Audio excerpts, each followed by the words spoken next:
Hi everybody, Tom Ball from Sun Racing here, and I'm joined by the inimitable Chad Yeomans of Betway to discuss the Betway sponsored card at Newmarket on Saturday. Plenty of top-class races throughout the afternoon there.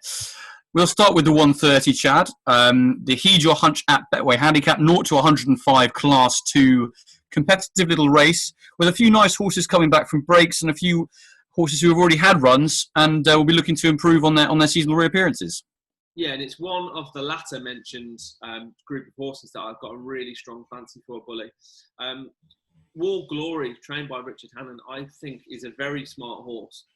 And some would argue, he's better on the all-weather than he is on the turf. But I just think I don't think there's much in that. I just think the way he runs is suited by the all-weather. But I wouldn't say he's a better horse on it. He's rated 106 on synthetic surfaces, and he's rated 94 on turf. And I just think he could be well in. I mean, he's a 7-year-old. We know everything about him. He's quite exposed. So we're not learning. He's not well handicapped, but not well handicapped. But he's not a blot, so to speak. Sure. He ran in the race that Mockatil won, the opening race at the Royal Ascot last week, where he stayed mate Mockatil won. And he was the last one off the bridle out of 24 runners. He was tanking along. Perhaps didn't want it as... but had a bit of cut in the ground and perhaps didn't want it as tacky as it was for him underfoot on the first day. But he's been dropped 2 pounds today. He's only beaten 6 lengths at the end. Yeah. And he came towards the centre of the track and he probably didn't have the best run of it, really. Got squeezed up once or twice. Nothing major, but it certainly would have stopped him going forward. Sure. And I think this race is, a lot easier. When you look down at them, Blown by Wind's got a lot to prove off 104. Bella Fever, we don't really know much about that horse. First one with Jane Chapelaine, but a 3-year-old's got to concede weight to most of them. Casbarn seems to have gone off the boil. Mohareb simply isn't good enough. Arbalete, I imagine, will be too short because any handicap run that David O'Mara has usually gets overbet. And then you've got 2 at the bottom. Arigato, I believe, is probably above his station. Really easy winner last time out, but was hyped up in the weights. And I think 87, a mark of 87 is probably a bit too high for his natural ability or her natural ability. And then we've got Breath of Air, Ryan Moore and Charlie Hills. I mean, this one beat Blue Mist at Newbury a couple of weeks back, but they were strung out like washing. They were miles apart. And when that happens over 7 furlongs, kind of tells you more about the beaten horses than it does those at the head. And I just think, I really do think he's a proper top bet, this War Glory. Oh, fantastic. I love the confidence. Obviously, a 7-year-old taking on some younger horses, but there's life in the old dog yet, eh? Absolutely. I don't mind backing older horses in handicaps. I think they are battle hardened. They know their game. You probably would rather be with War Glory, who's going to get his head down and battle, as opposed to one of the younger ones with less experience. The fact he races a lot on the all-weather. You do get used to racing quite close to other horses. Most of the all-weather tracks, they do seem to stick towards the rail, don't they, as well? So, yeah, it's standing me good stead. I really do. Excellent. Obviously, being a 7-year-old, I completely agree. I'm actually going to be on Judicial tomorrow at Newcastle, who's an 8-year-old. So, I think these horses can often improve as they get even older. Lovely stuff. That's the 130. Moving on to the 205, which is the Betway Handicap. Another 0 to 105 contest here, which sees a most exciting individual, but called Boccaccio for Godolphin, who's won both starts in his career so far, absolutely bolted up at Kempton on his most recent start last season. Runs for William Buick and Charlie Appleby. He's a pretty short price favourite, but you can see why. Despite the fact, actually, originally I thought 95 might be a bit of a tough opening mark, but it's not a particularly competitive race. And he could face his main danger from Manegordo, who's top of the weight on 9 stone 7 for Ryan Moore and Richard Hannon. Then there's Gifted Ruler for Tom Dascombe, Stone Circle for Michael Bell, Air Harbour for Mick Appleby, and Ratea down the bottom for Marcus Tregoning, who would definitely have a chance off that low weight. Chad, where are you thinking in this race? Do you think the favourite's the one to beat? He's certainly the one to beat on the fact that he's unexposed, he's lightly raced, nobody knows much about him. He could be a Group 1 horse. We just simply don't know. As you said, 95 could be a bit of a challenging opening mark. If he's a proper group horse, then no, he'll make a mockery of that and should bolt up. But I wouldn't want to be backing him at the best part of 5 or even money on the sense that he hasn't come out and been targeted in some of the group races, and he is going down the handicap route. You think their best horses would get put in if he's had 2 runs. They tend to run in a group race. So, Charlie Appleby, I don't think Godolphin are really trying to have handicap blots, are they? They're not trying to get a really well handicapped horse and go through the ranks. No, absolutely. Running group races, and you tend to find that with the bigger yards. I'd be against him. I'm just on price alone. I mean, you could. This is such a wide open race. You could make a case for every horse in the race. Manigordo came with a lofty reputation last year. Kept getting beat. His trainer Richard Hannon said he couldn't believe he was still a maiden. He dotted up last time. He was 2-11 at Sandown. Made light work of it, but it's 98's a hell of a mark. That's quite tough. And again, if he goes and gives weight to all of these, including the stone to the bottom horse, you've got to say he's proper group material. Yeah, absolutely, do yeah. For that reason, I tend to say that I wasn't impressed with him last time, despite the fact he dotted up. I wasn't massively impressed with the way he moved, and I wouldn't be rushing to back him. The market will speak volumes on him, though. I mean, at the moment, I can see he's around a 6-1 shot. If he goes off a 3-1, I think there's probably the tell's there. Looking from the bottom upwards, and a Ratir, loads of weight, lots to improve on. I mean, the only thing I like about this horse in this race is the fact that she's got absolutely nothing on her back, and she's getting. That's it. Well, she's getting her heels, getting away from horses. I'm not having much luck with he or she today with this horse. Air Harbour. There's lines of form which suggest he's got a chance, but I still think he's got a bit to find. Stone Circle on his run in the Irish Sales race, which he won last year, he's got a chance, but he needs to improve because he's finished 9th nowhere than 8th since. He's got a lot to prove, so I couldn't be backing him. The one I do like is the one I haven't mentioned, which is Gifted Ruler for Tom Dascombe and Alistair Rawlington. I'm just getting his form up here. He finished 4th on debut at Haydock, which is where they run their best juveniles, behind the Lodge. Lord of the Lodge is a group horse. He then went up to Haydock next time out and won easy, but stayed on over 6 furlongs in heavy ground, which wouldn't have been to his liking, really. He then went over to Deauville and stayed on, never got going at the start, was all over the place, really, but kept on and did his best work late over 6, and then was put away for the season, which I think is probably fair. You know, he came out in August, then had 2 runs on heavy ground, including the trip to France, and they might have just wanted to mind him. He started this season in a race at Lingfield in a handicap, which was a Britannia trial, essentially. Again, didn't start very well, but got caught up. And at Lingfield, you can't fluff the start and make up loads of ground and win unless you're, a proper group horse with lots to make, lots of weight in hand. Yeah. I think he made up a bit of ground when the race was over, but he wasn't devoid of promise. But Ziggle Pops won the race. Condriative Wave was 2nd. Grove Ferry was 3rd. Verboten was 4th. It was a hot race. It was a really hot race. Really hot race. And I just think that he only got beat 4 lengths in the end. And if you put that into real terms, he isn't far off. He isn't far off the best of them. When you start doing when you start looking for lines of form between, he's not far off. I just think 14-1 could be a bit of an insult. If he goes from the front, he's not going to have a troubled passage in a 6-runner race at Newmarket. So I think it's a big price. I really do. Fair enough, and he's likely to come off of that as well.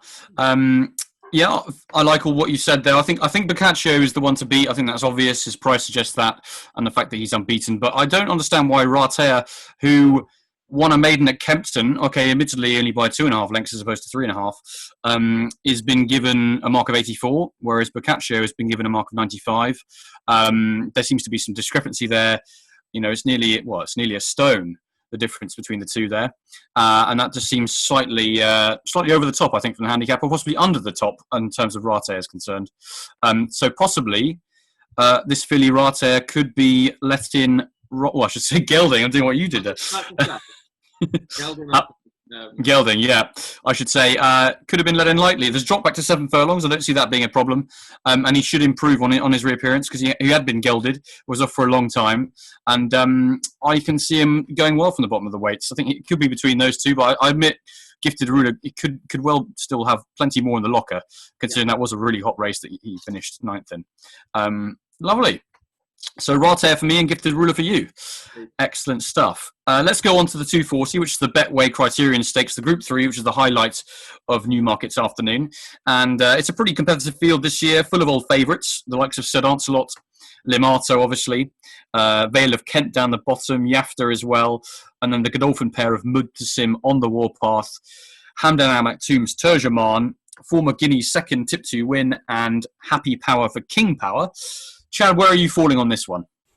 When I looked at the race at the start of the week, I saw that it had Mahadha in it, and I thought he's probably not going to run in the race. So I tried to piece out where the best value was, dotting a few ins and outs. Limato to me was always going to be the favourite for the race. Now, when I thought Mahava wouldn't run, but I'm not a major fan of Limato. He's a bit hot and cold, and Neither am I. He hasn't won his seasonal debut since he was a 3-year-old. He's now an 8-year-old, so it's 5 seasons he hasn't won on his. He's needed his first run. I'd be against him at 3-1, 11-4, stuff like that. I wouldn't. He wouldn't kind of. I've never been a backer of his anyway. He's too hot. He's not one you could set your watch by.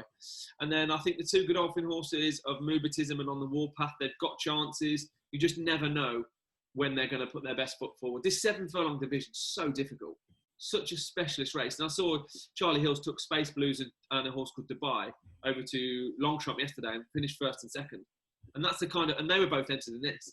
That's the kind of, the 7 furlong programme so narrow for these group horses that they end up having to go to international targets. And France isn't overly international, but still a target nonetheless over there.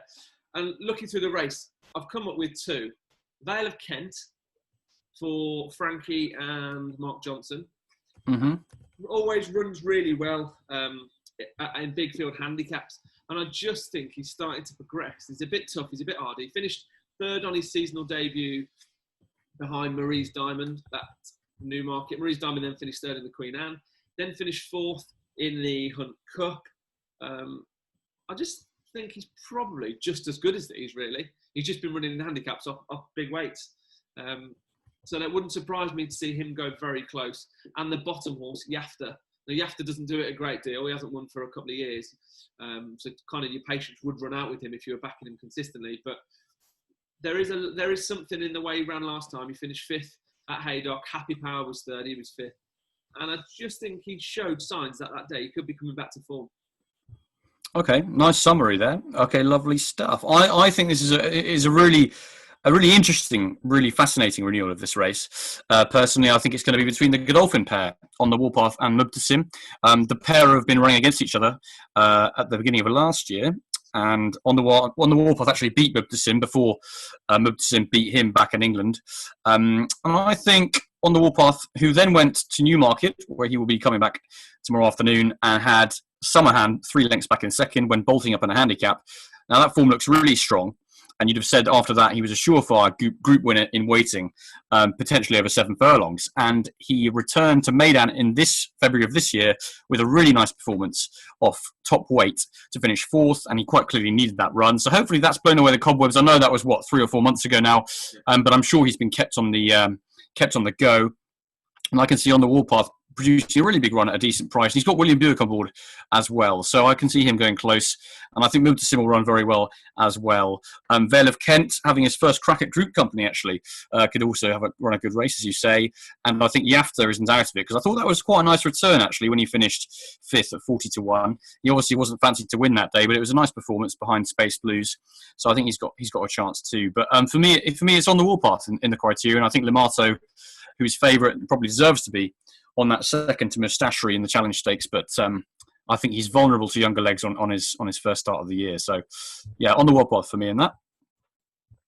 Great. And finally, we are going to discuss the 3:15, which is the Betway Fairway Stakes, a listed race for 5 runners this year, over 1.25 miles.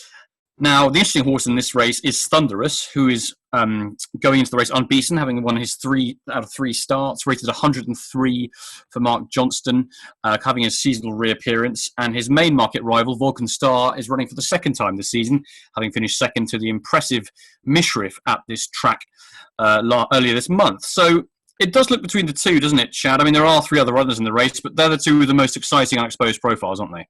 Yeah, they are. There's 2 of them. Do You Love Me and Goddess of Fire. You'd almost say have no chance without being harsh, and they just have to improve loads. That won't happen. Man of the Night has always been a bit of a talking horse. Finished 3rd last month. I thought he actually came to win the race at Newbury, which didn't go on. And that kind of told me that day. I mean, I didn't back him. I actually backed the eventual winner. And that told me that horse isn't as good as everyone thought he was.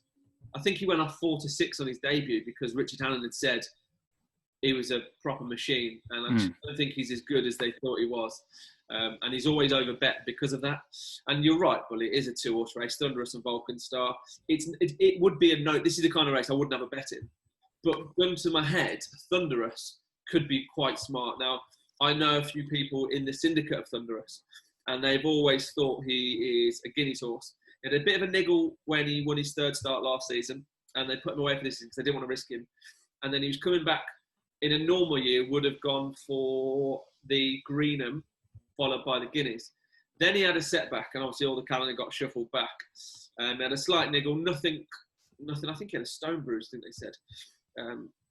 But you'd worry coming back off an injury, back in horse at 5-4 in a 5-runner race where one's had a run. But he could absolutely bolter and just be different class. And again, I wouldn't be getting involved at 5-4 and 11-8, the two of them. But I do think Thunderous has got more natural ability and probably is the classier horse, based on what we saw last year. Okay, very interesting. I'm going to disagree with you, although I do think Thunderous has potential to be very classy. But I just think Volkenstar, the fact that he's had his reappearance, and it was in quite a hot race where he finished a half a length ahead of Waldkönig, who admittedly didn't probably handle the dip and looked pretty all over the place, who then ran a really big race behind Highest Grand, who's going for the Dante last week, or earlier this week, I should say. So I think that little run from Volkenstar could just have that little fitness edge. And he's got a pretty high level of form as well, rated 101, so only a couple of pounds to find with Thunderous at the moment. And the thing about Volkenstar too is that we know he's going to get the trip, whereas Thunderous is stepping out 3 furlongs. I'm sure he will get the trip too, but Volkenstar has got that in the book already. So I'm going to go with him of the main two. I think, unlike with you, I think Man of the Night, Do You Love Me and Goddess of Fire, I've got too much to find. So Volkenstar for me and Thunderous for you. It'd be interesting to see who comes out on top in that one. What would you say your best bet on the card then is, Chad?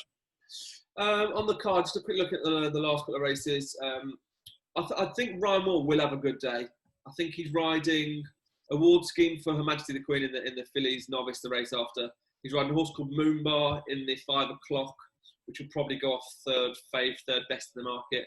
And he's riding Walk On By, who beat Kipps and gets £5. I actually think that Walk On By has improved now. I'm looking back through a form.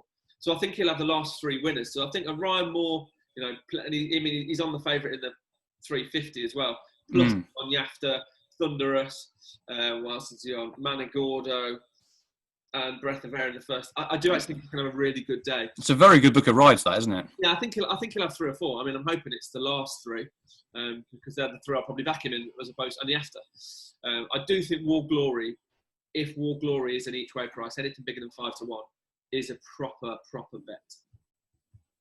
Excellent. I really like the confidence on that, and I can see him going very well as well in the first race. The Heed Your Hunch at Betway handicap. I'd say my best bet on the card is probably On the Warpath, because I just think he's overpriced in the Betway Criterion Stakes Group 3 horse, and I think he could be possibly up to this level, and maybe even better as the season goes on. So that's it for our preview of Betway's sponsored Newmarket card on Saturday afternoon. There's some really interesting racing there all day. And it'd be nice to see some proper good horses running on the Rowley Mile. Thanks very much to you, Chad.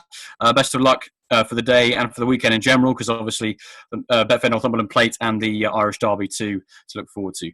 But that's it from us, and we'll see you all very soon.